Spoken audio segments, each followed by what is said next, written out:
Air fryer tayo ng ganito, templados roaster. Ready to cook na siya, guys. Ang bango niya kasi mayroon na siyang mga lemon herb, guys. Ayan, bango niya. So, ilagay natin sa ating air fryer, guys.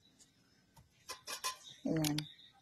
So, naka-frozen. Lulutuin natin siyang naka-frozen, guys. Kasi kung palambutin pa natin, baka abutan tayo ng siyam-siyam nito. So, matutunaw naman siguro yan siya dahil mainit naman yun. Ayan, hanggang sa maluto siya.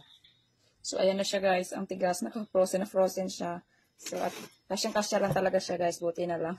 Tamang-tama lang. No extra space na talaga siya, oh. Yung haba niya. So, ayan, atin lang iluluto. So, ayan, guys. Maglalagay lang po tayo ng timer. 120 na natin, guys. Kasi, maano to eh. Ay, ba't tayo maikot? Ayan, 180 natin ilagay, guys. 180 degree. So, ayan, tapos, konti lang natin. Ayan, gumagana na siya. Ano lang muna. Tayo na maikot. So, yan guys, naka 15 minutes muna tayo. Update ko po kayo guys pag na siya. Naluto na siya. So, ito na yun siya guys. Luto na. Babalik na rin natin. Lagay na natin sa ating serving plate. Yan siya guys. Ang yummy niya. Bango. Dahil mga herbs yung mga nakalagay sa kanya. Oh.